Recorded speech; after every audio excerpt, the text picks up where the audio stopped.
E lei è un collega di Marco. Un fratello sia di Marco che di Alberto? Quello di Marco però è stato un atto di eroismo, questo va detto. Sicuramente. Sicuramente.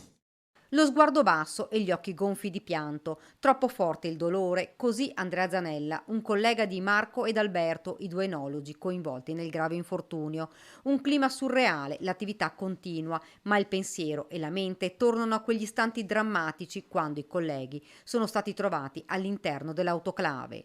Da una prima ricostruzione, il 31enne Alberto Pin, esperto da tanti anni alle dipendenze dell'azienda, entra nella cisterna da una botola di dimensioni di 60 cm per 40, forse per controllare qualcosa. È evidente che non è fatto perché l'uomo possa entrare, ma per fare operazioni da fuori, anche perché la forma stessa delle autoclavi è tale che si pulisce da sola, quindi non c'è una ragione per entrare.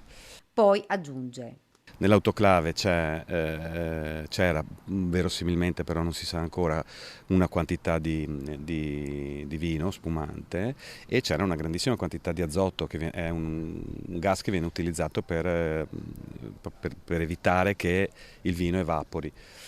E l'azoto evidentemente azzera l'ossigeno, per cui lui non si sa bene per quale ragione, perché è una cosa che tutti sanno che non si deve entrare in un'autoclave, per cui non riusciamo a capire la ragione per la quale lui sia entrato. È entrato nell'autoclave. In quegli istanti si è sentito male, forse ha perso i sensi. Immediatamente Marco Bettolini, 46 anni di Bassano, è entrato a sua volta tentando di salvare il collega. In un attimo si è consumata la tragedia. Marco è caduto con il viso all'ingiù, annegando in meno di mezzo metro di vino. Il secondo è un eroe.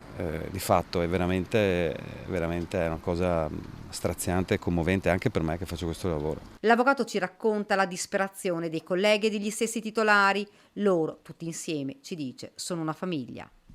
Loro avrebbero voluto questo, che il lavoro continuasse, che il progetto continuasse e che il loro sogno continuasse. Guardi, mi hanno parlato di Alberto, quello che adesso è in sala di animazione, come di un ragazzo. Ieri Simone mi ha detto: se tu potessi desiderare un dipendente vorresti lui. E dell'altro invece mi dice che era un uomo di una generosità incredibile.